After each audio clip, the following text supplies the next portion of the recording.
ഭാഗം 34. ശക്തിയുടെ ഭദ്രൻ എന്നും വ്യത്യസ്ത സ്വഭാവക്കാരനായിരുന്നല്ലോ. അറിയാൻ ആഗ്രഹിച്ച ഭദ്രനെ, അവന്റെ കരുതലിനെ അറിഞ്ഞു തുടങ്ങിയപ്പോൾ ശക്തി ആ നിമിഷത്തിൽ മാത്രം ലയിച്ചുപോയി.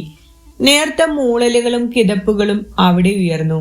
ഒടുവിൽ അവനിൽ നിന്ന് അകന്നു മാറി ശ്വാസം ആഞ്ഞു വലിച്ചു വിട്ടുകൊണ്ട് അവൾ വീരന്റെ മിഴികളെ കുറിച്ച് ചോദ്യം തൊടുത്തു. നിങ്ങളുടെ അഭിനയം മഹാബോറാണ്. എന്നിട്ട് പട്ടി മോങ്ങുന്നത് പോലെ മോങ്ങി തറയിൽ ചുരുണ്ടു കിടക്കുന്നത് കണ്ടല്ലോ. അതെന്റെ വിധിയോർത്ത് കരഞ്ഞു പോയതല്ലേ? അവൾ പുച്ഛം ഭാവിച്ചുകൊണ്ട് മുഖം തിരിച്ചു. നിന്റെ വിധിക്കെന്താ കുഴപ്പം? സുന്ദരനും യോഗ്യനുമായ എന്നെ സ്വന്തമായി കിട്ടിയില്ലേ? അയ്യടാ, ഒരു സുന്ദരനും യോഗ്യനും വന്നേക്കുന്നു. എണ്ണി പറയട്ടെ നിങ്ങളുടെ യോഗ്യത. നീ എണ്ണിക്കോ. ഞാൻ നിന്നെ. വാക്കുകൾക്ക് പൂർണ്ണത നൽകാതെ കണ്ണിറുക്കി ചുണ്ട് കടിച്ചവൻ മുഖം അവളുടെ മാറിലേക്ക് താഴ്ത്തിയപ്പോൾ തന്നെ അവൾ അവന്റെ നനഞ്ഞ മുടിയിൽ പിടിച്ച് ശക്തിയായി തന്നെ വലിച്ചിരുന്നു. ശരീരം നൊന്തതിന്റെ ഫലമായി അവളുടെ 2 കൈകളിലും മുകളിലേക്ക് പിടിച്ചുയർത്തി തന്റെ ഇടം കൈകൊണ്ട് ബന്ധിച്ച ശേഷമായിരുന്നു പിന്നെയുള്ള അവന്റെ ആക്രമണങ്ങൾ. കിതച്ചും പുളഞ്ഞും ഏങ്ങലോടെ അവനോട് മല്ലിട്ടൊടുവിൽ അവൾ സന്ധി ചെയ്തിരുന്നു. സ്പർശനത്തിന്റെ മാസ്മരിക ലോകത്ത് അവളെ തളച്ചിട്ടുകൊണ്ടവൻ അവളോടുള്ള തന്റെ പ്രണയം പറയാതെ പറഞ്ഞു. അതത്ര തീവ്രമായ പ്രണയമായിരുന്നോ എന്ന് ചോദിച്ചാൽ ഉത്തരമില്ലെന്ന് മാത്രം. അക്കാര്യത്തിൽ വീരഭദ്രസേനൻ ശക്തിശ്രീയോട് തോറ്റുപോകും. കാഴ്ചക്കാരുണ്ടെങ്കിൽ നിങ്ങൾക്ക് ഭ്രാന്തിളകും അല്ല ഭദ്രേട്ടാ? നാഭിയിൽ മുത്തമിട്ട് ഇക്കിളി കൂട്ടുന്നവന്റെ തലമുടിയിൽ പിടിച്ച് വലിച്ചുയർത്തിക്കൊണ്ടായിരുന്നു അവൾ ചോദിച്ചത്. കാഴ്ചക്കാരില്ലാതെ തന്നെ ഇളകുന്ന ഭ്രാന്ത് നിനക്കറിയില്ലേ? ആ ഭ്രാന്ത് നീ എത്രയോ വട്ടം അറിഞ്ഞു കഴിഞ്ഞിട്ടുണ്ട് ശക്തി. പിന്നൊരു കാര്യമുണ്ട്. ഇന്നത്തെ കാഴ്ചക്കാരിൽ ഒരാൾ നിന്റെ സ്ഥാനത്ത് ഈ മുറിയിൽ കിതച്ചു തളർന്നു കിടക്കേണ്ടവളായിരുന്നില്ലേ ശക്തി? അവൾക്ക് എന്നോട് കുറച്ച് അലിവ് തോന്നാൻ ഞാൻ എന്തെങ്കിലും ചെയ്യണ്ടേ? അവളുടെ അലിവ് കിട്ടിയിട്ട് എന്തിനാ? ഉപ്പിലിട്ട് വെക്കാനാണോ? ഉപ്പിലിട്ട് വെക്കാനുള്ളതൊക്കെ ഞാൻ വെച്ചോളാം. എന്റെ പ്രിയപ്പെട്ട ഭാര്യ, ഫ്രഷ് ആയിട്ട് വാ. ഇവിടെ ഭക്ഷണം കഴിക്കാൻ എല്ലാവരും ഒന്നിച്ചിരിക്കണമെന്ന് അച്ചമ്മയ്ക്ക് നിർബന്ധമുണ്ട്. അടുത്തുകൂടിയാൽ ആകാശം ഇടിഞ്ഞു വീണാലും ആഗ്രഹം പൂർത്തിയാക്കി മാത്രം പിൻവലിയുന്നവന്റെ ഇന്നത്തെ രീതികൾ ശക്തിയിൽ സന്തോഷം നിറച്ചു. കാരണം അവനിൽ നിന്നുള്ള ശാരീരിക സുഖത്തിനപ്പുറം സ്നേഹപ്രകടനം അവൾ ആഗ്രഹിച്ചിരുന്നു. എങ്കിലും അതിനായി അവനോട് കേണിട്ടില്ല. അവന് ഇഷ്ടമുള്ളതുപോലെ തന്റെ ശരീരം വിട്ടുകൊടുത്തിട്ടേയുള്ളൂ. ആലോചന മതിയാക്കി എഴുന്നേറ്റ് വാടി. അവൻ പിന്നെയും ചിന്തിച്ചിരിക്കുന്നവളെ നോക്കി പറഞ്ഞു. എനിക്ക് വേണ്ട, ഭദ്രേട്ടൻ പോയി കഴിച്ചോ. വേണ്ടെങ്കിൽ വേണ്ട, എനിക്ക് വേണം. സെറ്റ് സാരി ഉടുത്ത് ഒരു ഗ്ലാസ് പാലുമായിട്ട് വരാൻ മടി കാണിക്കേണ്ട. ഞാൻ കാത്തിരിക്കും. ഇന്നത്തെ ദിവസം ചടങ്ങുകൾ പോലെ തന്നെ നടക്കണം. അതുകൊണ്ട് മാത്രമാണ് ഞാനിപ്പോൾ ഇങ്ങനെയൊക്കെ കണ്ടിട്ടും അവിവേകമൊന്നും പ്രവർത്തിക്കാത്തത്. തന്നെ ഒഴിഞ്ഞു നോക്കി പറയുന്നവനെ ശക്തി കൂർപ്പിച്ചു നോക്കി. രാവിലെ ഇങ്ങനെയൊന്നും ആയിരുന്നില്ലല്ലോ. ഇപ്പോൾ നിങ്ങൾക്ക് എങ്ങനെയാണ് ഇത്രയും കൂളായി സംസാരിക്കാൻ കഴിയുന്നത്? നിനക്കെങ്ങനെയാണ് എനിക്ക് മുന്നിൽ തുണിയില്ലാതെ നിൽക്കാൻ കഴിയുന്നത്? അരയ്ക്ക് മുകളിലേക്കുള്ള നഗ്നത ആ നിമിഷം ലജ്ജിപ്പിച്ചെങ്കിലും അവളത് പ്രകടിപ്പിക്കാതെ മുഖഭാവം ദേഷ്യത്തിൽ തന്നെ നിർത്തി. അവളെ നെഞ്ചിലേക്ക് അവൻ വലിച്ചു ചേർത്തു. നീ എനിക്കൊരു അഹങ്കാരമായി മാറുന്നത് പോലെ. എന്നിലേക്ക് പ്രണയത്തിന്റെ പാലാഴി കടഞ്ഞെടുക്കാൻ വന്നവളല്ലേ? ഇങ്ങനെയൊക്കെ നോക്കിയാൽ നിന്റെ ഭദ്രേട്ടന് അവിവേകം പ്രവർത്തിച്ചു പോകും. ഞാനത്ര നിയന്ത്രണമുള്ളവനല്ല. നിങ്ങൾ ഇത്ര പഞ്ചാരയായിരുന്നോ? ചോദ്യത്തിൽ പരിഹാസമായിരുന്നെങ്കിലും ശക്തിക്ക് അവന്റെ പെരുമാറ്റത്തിൽ അതിശയം തോന്നി. ഞാനൊരു പഞ്ചാര കുഞ്ചുവാണോ അല്ലയോ എന്നൊക്കെ പൊന്നുമോൾക്ക് തെളിയിച്ചു തരുന്നുണ്ട്. തുടങ്ങിയതല്ലേയുള്ളൂ.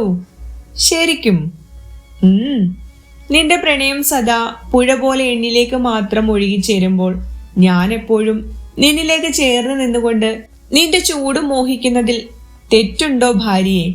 നിന്നെ സ്പർശിക്കുമ്പോൾ ഇതുവരെ തോന്നാത്ത എന്തെല്ലാമോ തോന്നുന്നുണ്ട്.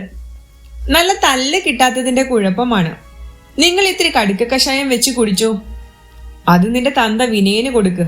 അയാൾക്കല്ലേ അടക്കമില്ലാത്തത്. വീരന്റെ ശബ്ദം ഉയർന്നു. എനിക്കിപ്പോ പുള്ളിയെ നന്നാക്കിയിട്ട് ഒന്നും നേടാനില്ല. പക്ഷേ നിങ്ങളുടെ കാര്യം അങ്ങനെയല്ലല്ലോ. നിങ്ങൾ നന്നായില്ലെങ്കിൽ എന്റെ ജീവിതമല്ലേ ഇല്ലാതെയാവുക? അച്ചമ്മ പറയുന്നത് നിങ്ങൾക്ക് ഇവിടുത്തെ അച്ചച്ചന്റെ വൃത്തികെട്ട സ്വഭാവം ഉണ്ടെന്നാണ്. അവൾ അവനിൽ നിന്ന് അകന്നു മാറി നനവ് ഒപ്പിക്കൊണ്ട് പറഞ്ഞു. വണ്ട് പൂ തേടി പോകുന്നതിൽ തെറ്റുണ്ടോ ശക്തി? സ്വന്തമായി പൂവില്ലാത്തത് കൊണ്ടല്ലേ വണ്ട് ഇങ്ങനെ പൂ തേടി പോയിരുന്നത്.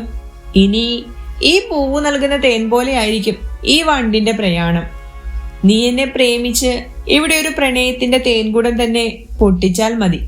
അയ്യടാ, പ്രേമിക്കാൻ പറ്റിയ സാധനം. അവന്റെ സംസാരത്തിൽ രസം പൂണ്ടു നിന്നെങ്കിലും കപടഭാവത്തിൽ അവൾ പുച്ഛിച്ചു. ഞാൻ തൊട്ട ഇടങ്ങളിലെല്ലാം പ്രണയമുകുളങ്ങൾ വിടർന്നു വരുന്നുവെന്ന് നീയല്ലേ എഴുതി വെച്ചിരുന്നത്? അതെ, ഞാനത് എന്റെ കാര്യമാണ് പറഞ്ഞത്. നിങ്ങൾക്ക് പ്രണയം വരില്ലല്ലോ, കാമമല്ലേ വരും.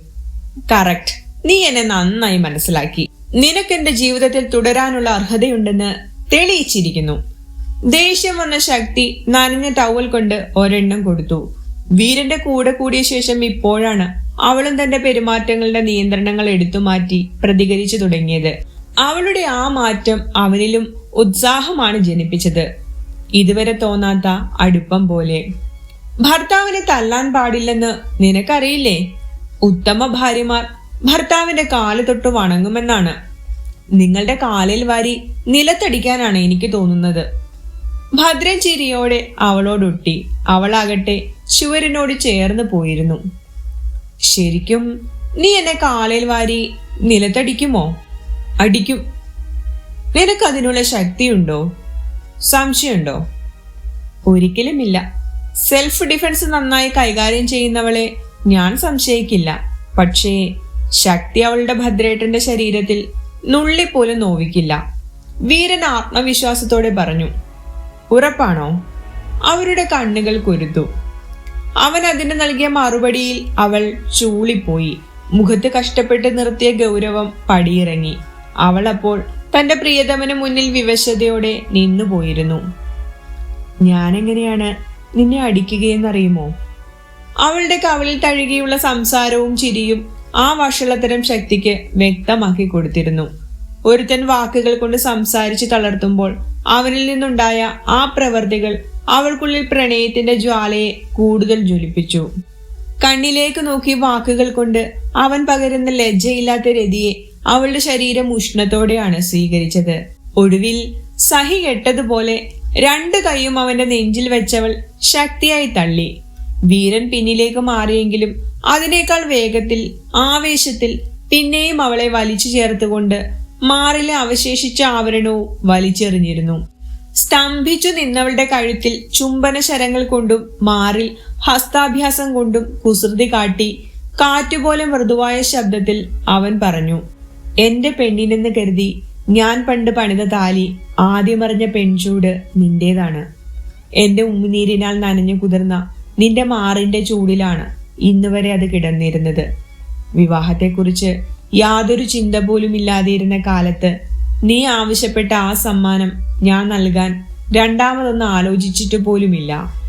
കാരണം എന്താണെന്നറിയുമോ? അബോധാവസ്ഥയിൽ മാത്രമല്ല ഞാൻ നിന്നെ അംഗീകരിച്ചു തുടങ്ങിയതെന്നതുകൊണ്ടാണ്. ഒരു വിവാഹത്തിന്റെ പേരിൽ നിന്നിൽ നിന്ന് അകന്നു പോയിട്ടും ഞാനത് തിരികെ എടുത്തില്ല. നീ എനിക്ക് നിന്റെ ഹൃദയത്തെ അക്ഷരങ്ങളിൽ പൊതിഞ്ഞു നൽകിയപ്പോൾ ഞാൻ നിനക്ക് നൽകിയത് എന്റെ ഹൃദയത്തിലെ സ്ഥാനമാണ്. ഭാര്യ എന്ന സ്ഥാനമാണെന്നൊന്നും അവകാശപ്പെടുന്നില്ല. പക്ഷേ ഒരിക്കൽ പ്രണയിച്ചിരുന്നവളേക്കാൾ മുകളിലായിരുന്നു നിന്റെ സ്ഥാനം. സമൂഹത്തിന്റെ ചട്ടക്കൂടിൽ ഒതുങ്ങി നിൽക്കാൻ വേണ്ടി വിട്ടുവീഴ്ചകളോടെ പ്രണയമില്ലാതെ ഒരു കുടുംബജീവിതം നയിക്കുന്നവരിൽ ഞാനും ഒരുവനാകുമായിരുന്നു. അതിനുള്ള തയ്യാറെടുപ്പിലായിരുന്നു എന്റെ മനസ്സ്. പിന്നെ എന്റെ ലക്ഷ്മി എന്ന് പറഞ്ഞിട്ട് മോങ്ങിയതെന്തിനാ? ശക്തിയുടെ കവിളുകൾ വീർത്തിരുന്നു. നീ അവളെ ശ്രദ്ധിച്ചില്ലേ? വല്ലാത്ത ആകർഷണത്വമില്ലേ അവൾക്ക്? നിറയെ പീലികളുള്ള കണ്ണുകൾ, നീണ്ട മൂക്ക്, ചുവന്നു തുടുത്ത. മതി വർണ്ണിച്ചത്. ദേഷ്യത്തിൽ അവനെ പിച്ചിയെടുക്കാനും അവൾ മറന്നില്ല. ഈ വേദനയെല്ലാം ഇന്ന് രാത്രി മോൾ ഇരട്ടിയായിട്ട് വാങ്ങിക്കൂട്ടും. മറ്റവളെ ഓർത്തും വർണ്ണിച്ചും പോയിരുന്നു. ഞാൻ ഇന്ന് അച്ചമ്മയുടെ കൂടെയാ കിടക്കുന്നത്. താലിയെ കണ്ടതും വാങ്ങിയെടുത്തു, കെട്ടിയതും പൊട്ടിച്ചെറിഞ്ഞു. സങ്കടവും പരിഭവവും കൊണ്ടവളുടെ മിഴികൾ നിറഞ്ഞു. ആ മിഴിനീരിൽ വീരൻ കുറുമ്പകറ്റി വെച്ചു.